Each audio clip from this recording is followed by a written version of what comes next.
My name's Johnny Christmas. For those of you who have been attending Hackfest Canada in the past, you may recognize me. I think this is my 6th year here, perhaps my 7th year.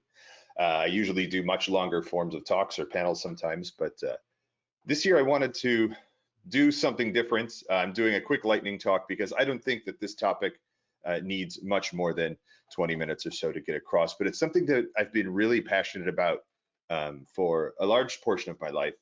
And most recently, I kind of rebooted it last year. And with COVID hitting and everything being in lockdown and the world being practically abandoned, I thought that was a great time to really jump up and get back into it.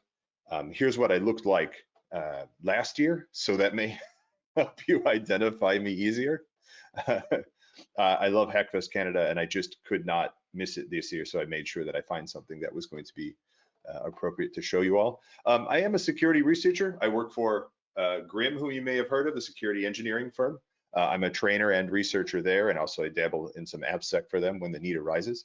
I've done everything in security under the sun, from penetration testing to defensive security engineering to even the boring stuff like GRC, etc. So I've been around the block, but I wanted to maybe even take a break today from all of the computery technical stuff and talk about going outside, something that we all, I think, struggle with even when there's not a pandemic.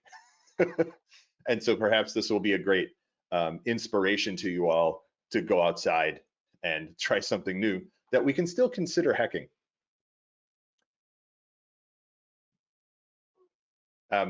What we're talking about today is urban exploration, and urban exploration is self-explanatory. It's the exploration of generally urban environments.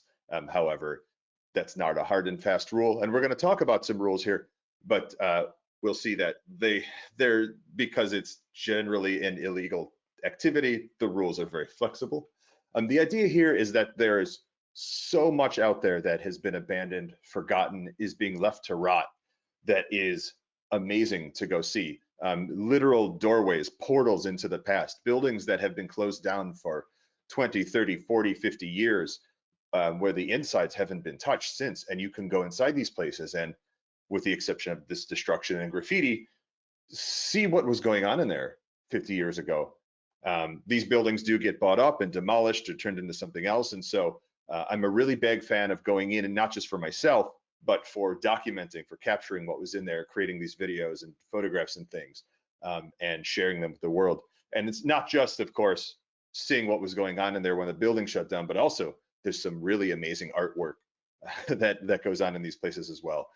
And so I'm a really big fan of capturing that. So I'm going to talk to you a bit today about how to get started, how to safely operate in these environments, and how to have a lot of fun whilst getting caught the least amount of times. First off, we do have to talk about a bunch of legal stuff, and I'm not a lawyer. And the laws, like all laws, vary based on whatever location you happen to be in. So definitely check your local laws, as they say. But generally, trespassing is your primary legal issue that you have here. In the US, and a lot of the things I'm going to discuss here are regarding US law, because I'm from the US. Canadian and US law often overlaps most of the time, but do double check. Again, trespassing is what we're dealing with here. In the US, both criminal and civil liability can occur here. So you can be charged with criminal trespassing, which is where like a municipal entity, like a city or a state government, can bring a case against you for what you did, but also civil liability. Say if you damaged something, or you, by way of drawing attention to a way to get into an abandoned building, caused many more people to come in, and so much destruction occurred that the building became unviable and they couldn't sell it. Like, you might be personally liable for that. These are extreme circumstances. Generally, nobody cares. As long as you don't get injured in there and try to sue whoever owns it or what happens, or draw attention to it, you're usually going to be okay. But be aware that, you know, prison and fine can be a thing here. But again, in the US, it's usually so much of a pain to enforce, especially even to hunt you down and bring charges against you. Like, I put these videos on YouTube all the time. It's been fine. You can also be indicted, if you're found to be responsible for the injury or death of someone you brought in with you. If, say, their families wish to say that, oh, you cajoled this person into coming with you and you didn't really properly inform them of the risks involved, and they wouldn't have died if it wasn't for you. Like that could be a potential real legal case. Again, super rare, but things that can happen, and a risk that you need to accept and be aware of before you make the decision to do something like this. Aside from all of that, on-site concerns as far as legality goes is don't be suspicious, especially when you're on approach, when you're approaching the building that you're going to enter into. Keep any gear that you've brought with you inside your bag. Don't be walking around with a big, a crowbar and some lock cutters and doing one of these. Park far away from the building, and maybe 1 block, 2 blocks. If it's an abandoned building, generally there isn't many cars or vehicles of any sort parked in front of it. So if you're the one vehicle that's parked right there, police are going to be suspicious, neighbors are going to be suspicious, they may start investigating. Remove any of your gear before you exit the building, and don't put it on until you enter the building for obvious reasons. It looks very suspicious. Try to figure out how you're going to enter the building before you even begin approaching the building. Maybe come by, a week earlier or something. I like to fly a drone around and see if I can identify any means of entry before I actually enter. Or you can simply come down there, do a few walkarounds, look around, and even if you identify some points of entry, usually with the exception of perhaps trespassing on land, if you don't go in, you're not breaking any laws. And so you can at least do your recon one day and then come back later and get inside very quickly. And that's the idea. That's why you do your recon ahead of time, so that you can show up, get inside, and disappear before anyone outside the building gets suspicious of what you're doing. And that's what I mean by the don't linger there, is don't hang out outside the building too long, even especially when you leave. Don't hang out outside. Don't start Instagramming all the pictures right away. Wait until you're away from the building. So the main issues here is beware that trespassing can have civil and criminal penalties, and don't be suspicious. Sorry, while I deal with my odd controls here. Here we go.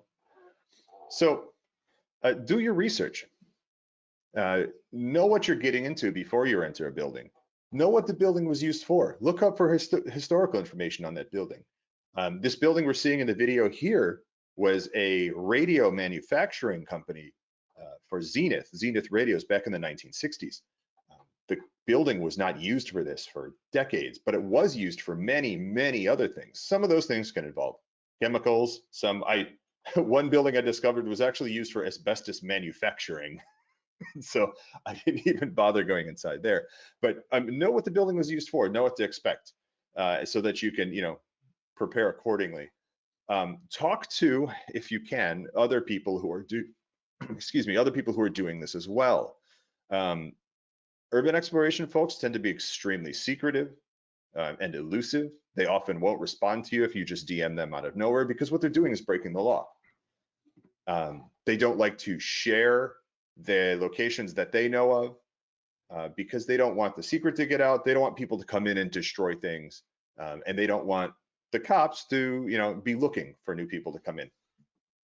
And so you often, as far as forums and DMs and things like that, will have to become friends with them through the usual means before they're ever going to trust you enough to kind of start helping you, or maybe even inviting you along.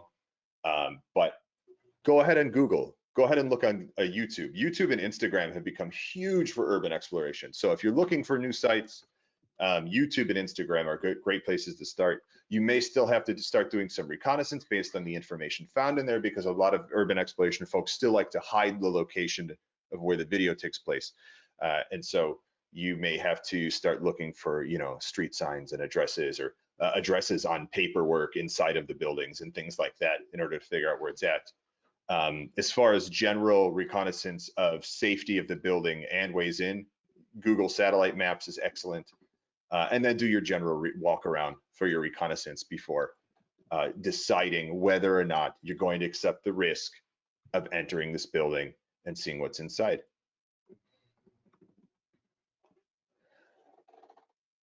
One final risk to understand and accept here is to know your limits.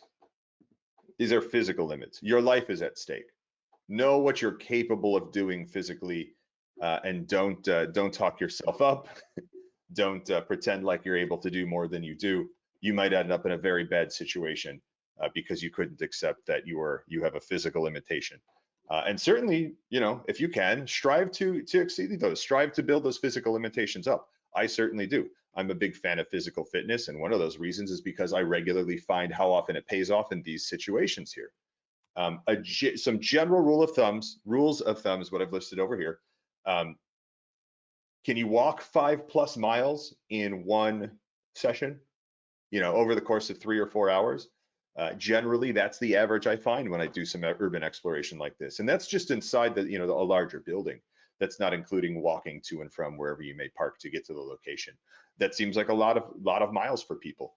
And I often find that it's actually not, because once you have this distraction of these really cool stuff you're investigating, 5 miles isn't a huge deal. But if you can't do it, if you have respiratory conditions, heart conditions, you're just not in this kind of cardiovascular shape, and 3 miles in and you're done for the day and you need to rest for an hour because you feel like you're going to die, now you might be inside of a dangerous building. You may need help and you can't get it. Even if you call 911, if they're not sure how to get in, they may not get to you in time if there's an extreme situation. If you are having, you know, a cardiac arrest or something and you need an ambulance, you may be out of luck. Again, risk acceptance. Can you do 3 consecutive pull-ups? Can you pull yourself up onto a ledge that is taller than where your head is just once? You know, pull up, get your legs over. These are things that happen all the time in these buildings. A lot of times stairwells and things like that just don't exist anymore, or aren't the safest options to get to where you need to go. So being able to lift your own body weight is a very physical activity, and not just from the walking is what I'm getting at here. Can you lift and carry 70 pounds? Just a little bit. Can you pick up something that's 70 pounds and kind of scooch it in another direction? That comes in handy. I got this 70-pound, and you'll have to go ahead and do that kilogram conversion on your own there. But I got this 70-pound marker because that's what a lot of warehouse jobs here in the US put as like, hey, this is a minimum requirement to be able to handle the daily tasking of a warehouse worker. And I find that being able to move that kind of weight, even just a short distance, even, you know, a meter, is super useful, because you'll find things that are that heavy blocking doorways, blocking passages, blocking stairwells, and being able to move them out of the way grants you a lot more access. Whereas if you just don't have that kind of strength, you may be limited in where you're able to go. And that's really annoying. That's a really annoying situation where you can't get somewhere just because you just can't move this thing out of the way. Be aware of your own weight, how much your body weighs versus how much damage the structure has suffered. Again, your life is at risk. Don't, you know, pretend like you don't weigh this much. Really, you know, and you don't have to tell your friends how much you weigh. You know, this is just a thing that you have to be aware of. These floors are often unstable. I always like to either bring a stick or find something really fast once I get inside, just to test the floors as I go along, especially as you get higher up. I don't know any urban explorer who's been doing it long enough who doesn't have that story of, oh yeah, we lost one of our friends in such and such city because she fell through the floor from the 5th floor or something like that. And that doesn't necessarily mean that you're overweight. It just means that know how much you weigh and constantly be judging that against the structural capabilities of the floor that you're on, and especially as the floor changes. That structure is completely unmaintained and you can fall through at any minute. Make sure that you understand that and that you're confident in every single step that you're going to take next before you take that. And finally, here's one everyone forgets. Bring snacks. Take breaks. Take a rest.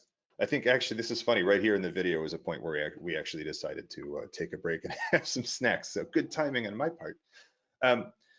This is cool. This is a water tower on top of the building. That's how large this radio factory was. But anyway, snacks, especially like high calorie snacks, high carbohydrate snacks. You want fats, you want carbohydrates.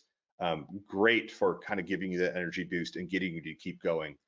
It really sucks when you get halfway into a massive structure like this and you are just out of energy and you just can't go, and you're like, we gotta go, we have to go, I'm dead, I can't walk anymore. Take a break somewhere safe, take a break somewhere out of sight. Here we're dead center on the roof, so unless you're in one of these buildings way out here, you really can't see us. And aside from my friend here who decided to bring the neon orange jacket, we're generally camouflaged. So don't do that as well. But yeah, definitely feel free to take breaks. Bring a banana with you and some granola bars or some trail mix or something. That goes such a long way. And that's like the #1 point I tell everyone, like, hey, bring snacks. Make sure you bring snacks. Did you bring snacks? Bring snacks. Who doesn't like snacks? Talking about snacks, talking about what you're bringing, let's talk about what you're putting in that backpack. Lights. You need lots of lights, all kinds of lights, any sort of illumination. Other lights, small lights, big lights, maybe one really big light, lots of lights. But you don't want to pack a ton of lights. You want the lights that you pack to be effective so that you don't need a ton of them. You want a very bright, lightweight flashlight. So you want to find that really good weight to light ratio. You're going to be holding this thing the entire time. This can be hours, literally 3-4 hours where you're just holding this light. So a lot of people say, oh, I love my mag light that takes the 4 D-cell batteries and it weighs 15 pounds. Well, you're walking around with 15 pounds in your hands like this for 3 hours, you're going to be dead. And you're going to have one arm that looks like Popeye, like a huge forearm, and people will make fun of you for the rest of your life. So you don't want that. My favorite brands of lights are Phoenix and LED Lenser. I should flip this cam here. They make excellent weight ratio, cost to lumens ratio lights out there. I'm a big fan of a headlamp as well, for obvious reasons. It keeps your hands free. I do still like to do the headlamp plus a flashlight, just to be able to have that ample coverage.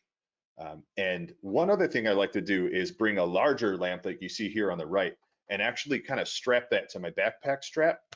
So it's just there and you get this huge floodlight that you can turn on and really blast a room full of light to help you safely assess what's going on. Make sure that all these lights are easy to turn on and off with gloved hands. Turning lights off can be a critical safety situation too, especially if you hear someone else, you hear something going on in the building, and you need to hide really quickly. Your lights can absolutely give you away. So being able to quickly turn those lights off and just stand still not only avoids you from being detected, it helps you to detect other people who are in there because they're going to have their lights on. So once you turn your lights off, you'll be able to see them and their lights on and see their movement patterns, more or less, hopefully. So again, make sure you can turn these lights on and off using gloved hands. You don't need dexterous fingers to be able to do this. And most, high quality work lights are going to be able to do that no problem because they're built with that in mind. Documenting is, I feel, a mandatory part of urban exploration. It's part of hacker culture. Sure, it's great to learn things and to see things and to take in something that nobody else has taken in, but sharing that, I believe, is critical. This is something that you must do. And you don't need to show your face, certainly, but you should show what you've seen. And because of that, you should be bringing the highest quality of recording equipment that you can afford, certainly. And that's because we want to document it as well as possible so it doesn't require multiple entries. Some people say, like, well, why would I do this? There's already 5 videos on YouTube of other people who have gone into this building. I don't need to waste my time. Things change even over the course of a year. We've visited this factory here 3 times within a month, and each time we visited, there was plenty of times where we said, this wasn't here before, this is moved, that stairwell didn't used to be blocked, someone was here, this was changed. Look at these 3 new murals that got painted. Things like that. So you just always want to bring cameras, because even if you're going back a week later, something cool may have popped up, or you may discover something you didn't discover before, or that no one had bothered to discover. You may discover a padlock that's rusted to the point where you can finally just whack it off with something, and now you can enter a new room. Just always be ready to document. I like to bring a camera that I just strap onto my chest and I just have going. I don't like head-mounted cameras because I find it makes the viewer sick because you're constantly doing this. Whereas the chest mounted, you're rarely doing this. Usually your chest is a lot more stable. And so that's my recommendation on that. Something with a huge SD card and either enough replacement batteries or a large USB battery that you can just run to it. So you just turn it on and you can leave it for 4 hours and you don't have to worry about if it's recording or what it's recording. You just let it go. And then also, you're going to want to bring a camera, a still image camera, to really line up shots and get some great pictures. I really like that for what I'm doing here, taking photographs of some really good murals and graffiti that you might come across along the way, or just getting some really spooky shots of spooky stuff. Our phones these days, especially, we're tech nerds, we're probably going to have some of the best phone cameras ever made on us at any given time. Our phones are phenomenal cameras now, both for video and still photography. There's practically nothing out there that beats the weight ratio to battery ratio to image quality than a modern smartphone. So you very likely already have most of the equipment you need to document what you need to document. Just be aware of battery life and storage capacity as well.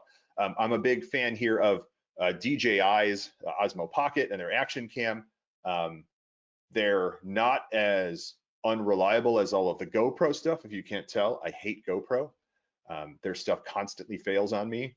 It seems ever since the GoPro 4s have been out, their products have just been garbage, and I never recommend them.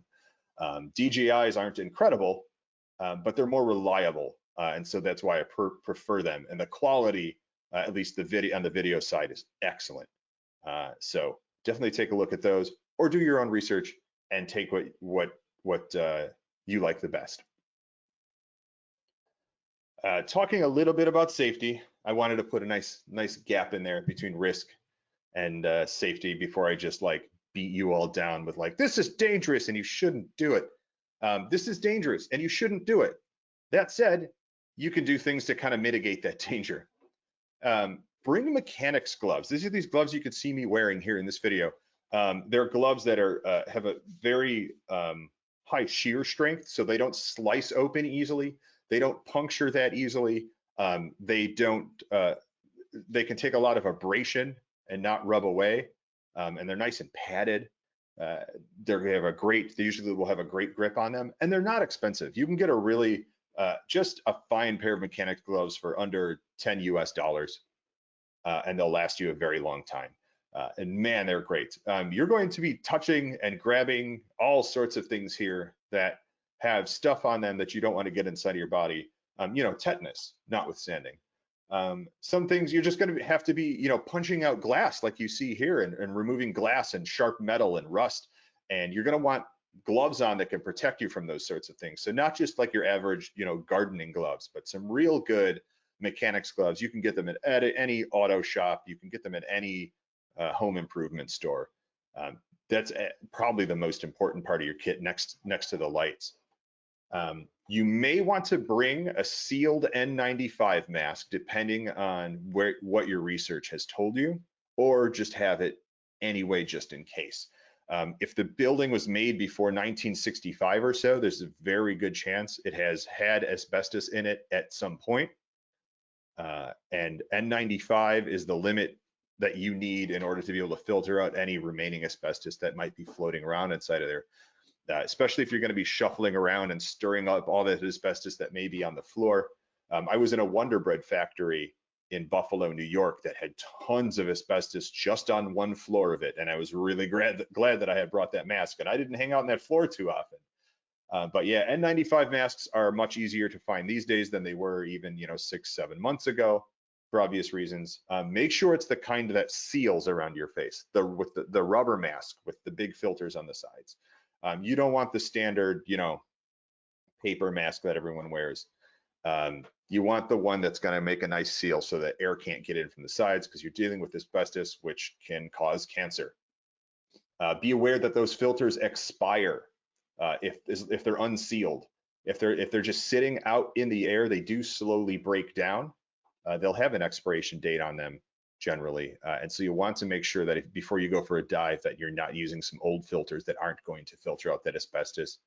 And asbestos aside, it gets rid of the mold, it gets rid of anything else you just might not want to be breathing in the first place. That aside, bring some really good tough jeans, not your designer jeans, some really good old dad working in the yard jeans. I like to use Kevlar motorcycle jeans. You bring a hard hat. Hard hats are really easy to find now. I like skydiving hard hats, skydiving helmets, because they're small, they're form-fitting, and they have a lot of impact protection. Some nice steel-toed boots. When you should dress like you're going hiking. So dress for the weather, but also dress like you're going to be out in the woods having a lot of stuff poking and stabbing you and things like that, because you are. So think about it that way, like wear your hiking gear. Bring your buddies. You should have a buddy on site and you should have a buddy off site. So that in the buddy off site should know, hey, if you haven't checked in X amount of hours, you might be hurt. Call the police, tell them where you're at. Getting a trespassing charge is always way better than dying because you broke your leg in the middle of a place, and a broken leg normally wouldn't be fatal, except no one came for you and you couldn't get out. So sorry, I jerked it over a little bit. A lot of smart devices now have automated fall sensors where if you fall really hard and stop moving, it'll automatically call 911. My watch has that on it. It's a really cool feature. And then finally, if you can, call 911. Don't be afraid to call 911. Call 911, tell them how to enter the building, try to tell them where you're at. If you can start yelling when they get in there, do that. Again, dying from a non-fatal injury is way worse than being afraid of calling and getting convicted of a minor trespassing charge. So yeah, always call 911 if you need to. Yeah, yep, we're pretty much at the end here. You know what I'm going to do? I'll put these slide deck up on my GitHub so that you can go through these slides too. I talk about security bypass tools here, but generally, don't bother. It takes too long and you almost never need them. But I'll go ahead and put the slide deck up on my GitHub. It's github.com/JohnnyChristmas. I tried to get as close to 20 minutes as I can. But yeah, I've been Johnny Christmas. There's my social media down at the bottom, my Twitter, Instagram. I stream on Twitch a ton. There's my YouTube, and my GitHub is the same as my YouTube, just /JohnnyXmas. You'll find these slides there. I'll leave that one up so you can screenshot it or something like that. But I'll be around for Q&A today. Feel free to hit me up on social media as well for Q&A. Thanks, Hackfest Canada, for having me. This was great. I was glad I was able to contribute for one more year. It's super cool. Thank you very much. So right. your ID on our Discord is so they can write directly to you on the let me go. On the site. Let me go find that. Or just write, or go inside the talk on Q&A, and you can just write there, so they will know it's you. Talk conf Q&A. There it is. I got it. Okay. Doing it now. Yeah, because okay. I need Anything to start else? the next one. Yep. No, yeah. Cool. All right. Good. Thanks for having me.